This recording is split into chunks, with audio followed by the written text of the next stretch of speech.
কোরবানির গোশত বন্টনের ক্ষেত্রে সহজ কথা হইল, একদম সহজ হিসাব, যে আপনার গোশত 4 ভাগ 3 ভাগ লইয়া কথা না। কথা হইল যে এই গোশত থেকে স্বাভাবিকভাবে মুস্তাহাব উত্তম 3 ভাগ করা। আমি যা পাইলাম গোশত, তা 1 ভাগ নিজের, 1 ভাগ গরিব দুঃখী, আর 1 ভাগ হলো আত্মীয় স্বজন, হ্যাঁ এদের। কিন্তু কেউ এটার মধ্যে ইচ্ছে করলে কম বেশ করতে পারে, এটা না জায়েজ না। কথা বুঝেন? আমি গরিবের জন্য একটু বেশি দিলাম, নিজের জন্য একটু কম রাখলাম, অথবা আমি নিজের জন্যই, আমার ফ্যামিলি একটু বড়, 12-14 জন 10 জন মানুষ আমার ঘরে, তা আমি আমার জন্য একটু বেশি রাখলাম, গরিবের জন্য আত্মীয় স্বজন একটু কমাইলাম, এত সমস্যা। এটা আপনার দিলের মহব্বত হিসাবে বন্টন। হ্যাঁ, বুজুর্গরা সহজের জন্য আল্লাহওয়ালারা এটাকে বলে দিয়েছেন যে আপনি আপনার গোশতটাকে 3টা ভাগ করে নেবেন, কিন্তু 3 ভাগের থেকে 1 সুতা কম বেশ হইতে পারবে না, এটা না। কথাটা বুঝছেননি? কম বেশ কি হইতে পারবে? হইতে পারবে। এখানে একবারে পাল্লি মাইপা না, ওই শরীকদারের গোশত কি হইতে হবে? সমান হইতে হবে। কথাটা বুঝছেন? মানে আমরা 4 জনের কোরবানি দিলাম, তো এই শরীকদারের মধ্যে কি হইতে হইব? মাইপা দিতে হইব। কিন্তু ওই যে আমার গোশতটাকে যখন আমি গরিবকে দেওয়া, আত্মীয় স্বজনকে দেওয়া, নিজের জন্য রাখা, এইটার মধ্যে একেবারে মাইপা একুরেট হইতে হইব, এটা জরুরি। এনে কম বেশ হইতে পারে প্রয়োজনের আগে। বুঝছেন কথাটা? যেমন অনেক সময় আমরা, যেমন আমাদের মাদ্রাসায় অনেক সময় অনেকে কোরবানি দেয়, ডাইরেক্ট 1 শরিক কোরবানি, উনি টাকাই দিয়ে দিছে, তো ওইটা গরিব অসহায় ছাত্র বা অন্যদের জন্য দিয়ে দেওয়া হয়। আমার শায়েখ আল্লামা মুফতি মুশতাকুর নবী সাহেব, ওনার সুদর্ণপুর মাদ্রাসায় প্রতি বছর 14, 15, 12টা গরু ঈদের পর দিন জবাই হয়। এগুলা মানুষের শরিক হয়, 20,000 টাকা করে এই বছর শরিক, অর্থাৎ ওইখানে 7-20-এ 1,40,000 টাকা দিয়ে একটা গরু কিনে, তো এটা গরিব দুঃখীকে দেয়। উনি ওই 1 শরিক কোরবানি দিছেই এই নিয়তে যে আল্লাহর রাস্তায় দিয়ে দিছে। কথা বুঝছেন? কাজেই এটা কি হইতে পারে? কম বেশ হইতে পারে, এটা কোনো টেনশনের বিষয়। হে নবী, আপনি আদমের 2 সন্তানের ঘটনাটা সত্য সঠিকভাবে আমার বান্দাদের কাছে বর্ণনা করুন। ঈদ কাররাবা কুরবানান, যখন তারা 2 জন কোরবানি করলেন। এই যে কুরবানান, কুরবান এই শব্দটি সরাসরি কোরআনুল কারীমে ব্যবহৃত, সূরা মায়েদার মধ্যে আছে। কোরআনুল কারীমে আরেক জায়গায় আছে বিকুরবানি তাকুলুন নার। একেবারে পিচ্চি বাচ্চা ঢুকতে দিয়েন না, ওরা উপরে পাঠায় দেন। তো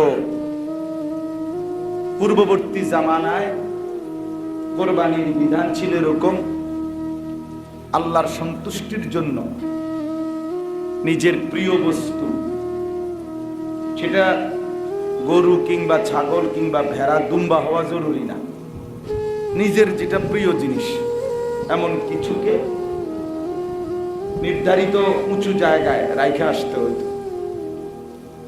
রেখে আসার পরে আল্লাহর পক্ষ থেকে আগুন আইসা জ্বালায় ফেলত। তো যারটা জ্বালানো হতো তারটা কবুল হতো, আর যারটা জ্বালায় নাই, আগুন পড়ে আছে যথাস্থানে, ওইটা কবুল হয়। এটা ছিল কোরবানির নিয়ম, এটাই কোরআনেও আছে, কোরবানিন তাকুলুন নার। তাহলে কোরবান শব্দটি কোরআনুল কারীমের মধ্যে ব্যবহৃত আছে। আরবিতে কুরব, কাফ রা বা, এই কুরব এই শব্দের অর্থ হইল কোরবান শব্দের যেটা থেকে আসছে নৈকট্য অর্জন করা, ঘনিষ্ঠ হওয়া, কাছাকাছি হওয়া। যেহেতু এই ইবাদতের মাধ্যমে বান্দা আল্লাহ তাআলার নৈকট্য, সান্নিধ্য, ঘনিষ্ঠতা অর্জন করে, হাসিল করে, এই জন্য এটাকে কোরবান, এই নির্ধারিত পশু জবাই করার মাধ্যমে বান্দা আল্লাহ তাআলার সন্তুষ্টি কামনা করে, নৈকট্য কামনা করে, আল্লাহ তাআলার ঘনিষ্ঠতা চায়, এই জন্য এটাকে কুরবান। তাহলে বোঝা গেল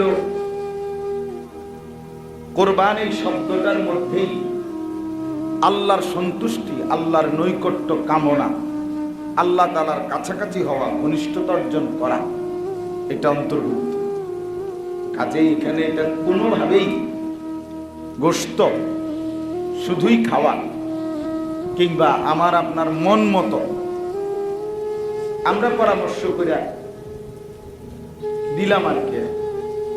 এই ঘরে মনে করেন আমরা 5 ভাই উপার্জন করি, তো এখন পরিবারের উপার্জনকারী যে কয়জন, বাবা মাও আছে, তো তারা সবাই মিলে ফয়সালা নিছে, সবাই টাকা দাও, আব্বা মা মুরব্বী, তারা নামে করবেন। এটা তাহলে আপনাদের খামখেয়ালি হইল, এটা তো আপনাদের মন মতো না হইল, তো এটা শরীয়তের মাসালা কিনা এটা জিজ্ঞাসা করছেন। ইসলামের হুকুম এটা নেই যে একটা ফ্যামিলিতে যতজন সদস্য আয় রোজগার করে তাদের পক্ষ থেকে একজন বা দুইজনের নামে বা মুরব্বীর নামে কোরবানি দিলে যথেষ্ট, এই কথা ইসলাম বলছি। তো আমরা এটা থেকে বানাই নিলাম, এটা তো কোরআন সুন্নাহয় বলে না। জওয়ান কিংবা বুড়ো, বালেগ মুসলমান, প্রাপ্তবয়স্ক, এমন প্রত্যেক শরীয়ত নির্ধারিত যে সম্পদ ওটুকুর মালিক যেই হয়, ঈদুল আজহার 3 দিন, কোরবানির 3 দিন, ওই ব্যক্তির উপরেই কোরবানি ওয়াজিব। এর জন্য বিবাহিত হওয়াও জরুরি না, অবিবাহিত হওয়াও দোষ না। তাহলে এটার সাথে বিবাহিত কোনো সম্পর্ক না, বুড়া হওয়ার কোনো সম্পর্ক না। কোরবানি মুরব্বীদের উপরে ওয়াজিব হয়, মুসলমানের উপরে ওয়াজিব। কোরবানি বিবাহিতদের উপরে ওয়াজিব হয় না, প্রাপ্তবয়স্কের উপরে কি হয়? প্রাপ্তবয়স্ক কোনো মানুষ বালেগ হয় 50-60 বছরে, কোন মানুষ তো বালেগ হয়, পুরুষ ছেলে 14 বছরের পরে 15 বছরের ভিতরে, এই 14 থেকে 15 এই 1 বছরের ভিতরে সাবালক। মেয়ে 13 থেকে 14 এই 1 বছরের ভিতরে সাবালক। তাইলে সে তো প্রাপ্তবয়স্ক হলো। যেদিন থেকে বীর্যপাত শুরু হলো ছেলেটার, সেদিন থেকেই সে প্রাপ্তবয়স্ক, বালেগ। ইসলামী শরীয়তের সকল হুকুম ওই মিনিট থেকে তার উপরে আসে। যেদিন কোনো মেয়ের প্রথম মাসিক ঋতুস্রাব শুরু হয়, সেদিন থেকেই সে বালেগা। ওই দিন থেকেই তার শরীয়তের সকল হুকুম কার্যকর। 18, 21, 23, 29 এগুলো হলো রাষ্ট্র কিংবা আন্তর্জাতিক মানুষের নির্ধারণ করে, কিন্তু কোরআন সুন্নাহ মতে বালেগ প্রাপ্তবয়স্ক আরো আত্মীয়। কাজেই শরীয়তের হুকুম তখন থেকেই কার্যকর। যিনি যেদিন বালেগ হলেন সেদিনের পর থেকে প্রতি সেকেন্ড তার চলাফেরা আমল আল্লাহর কাছে হিসাব দিতে হবে, আমারও আপনারও। তাহলে কাজেই শরীয়তের বিধান কুরবানি, এইটা আপনার আমার খেয়াল খুশি মতো ওয়াজিব হয় না, বা আপনার আপনার সুবিধা মতো আদায় করলে হবে। এক ঘরে 3 ভাই, তারা 3 জনই চাকরি করে বা 3 জনই ব্যবসা করে, 3 জনের কাছেই আলাদা আলাদা টাকা, এখন ভিন্ন হয় নাই, মানে এখনো একসাথে খায়, দুই ভাই বিয়ে করছে, এক ভাই করে নাই, বা দুই ভাই, এক ভাই বিয়ে করছে আরেক ভাই বিয়ে করে নাই, কিন্তু খায় একসাথে, বাবা আছে মা আছে, তারা দুই ভাই আছে, তো তারা মিল্লা দোনো ভাইয়ে টাকা দিছে, বাপের নামে কোরবানি দিছে বা মার নামে কোরবানি হয়েছে। তো ভালো কথা, বাপের কোরবানি আদায় হইল, এদের কোরবানি কোথায়? শরীয়ত কর্তৃক নির্ধারিত কি? কোরবানির দিন 10ই জিলহজ, মানে কোরবানি আমরা যেদিন করি প্রথম দিন, এটারই 10ই জিলহজ কয়। 10ই জিলহজ না হইলে কোরবানি হবে না। তো 10ই জিলহজ শুরু সকাল ভোর থেকে, 12ই জিলহজ পরের 2 দিন সন্ধ্যা পর্যন্ত। এই 10ই জিলহজ ভোর থেকে 12ই জিলহজ সন্ধ্যা পর্যন্ত, এই 3 দিনের এই সময়ে যার কাছে তার বসত ভিটা যেখানে আছে, সে এইটা বাদ দিয়া তার কাছে এই পরিমাণ সম্পদ আছে, অতিরিক্ত জিনিস আছে, যা আছে, দোকান, ব্যবসা, ব্যাংকের টাকা, আলগা ফসলের জমি, অতিরিক্ত সামানা যা আছে তার কাছে, এইগুলো দ্বারা তার এই যে সংসার, যে কয়জনকে সে চালায়, মানে মেয়ে বিয়ে দিয়ে ফেলছে, মেয়ের জামাইয়ের বাড়িতে, তো হেবিডিয়ার হিসাবে নাই। ছেলে বিয়ে করে বউ নিয়ে আলগা থাকে, তো হেঁটে ছেলের বউ বাচ্চা চালান, তাহলে সে আলাদা।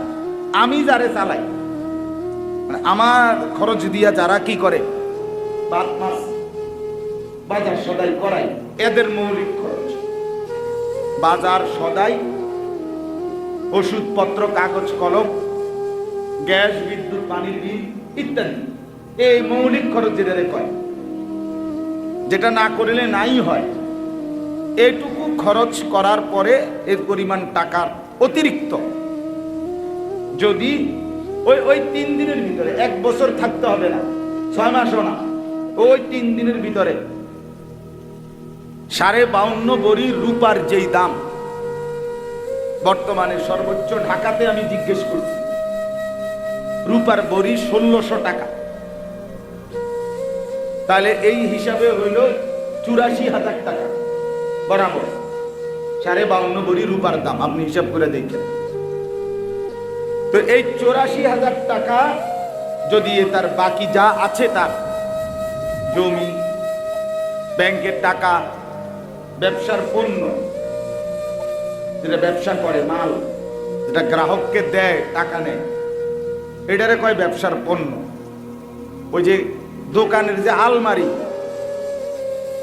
এডি না, আসবাবগুলো না, মানে যেগুলো দিয়ে সে কি করে, ব্যবসা করে, পণ্যটা যেটা যে গ্রাহককে দেয়, গ্রাহক কি দেয়, টাকা দেয়, এটারে কয় ব্যবসার পণ্য।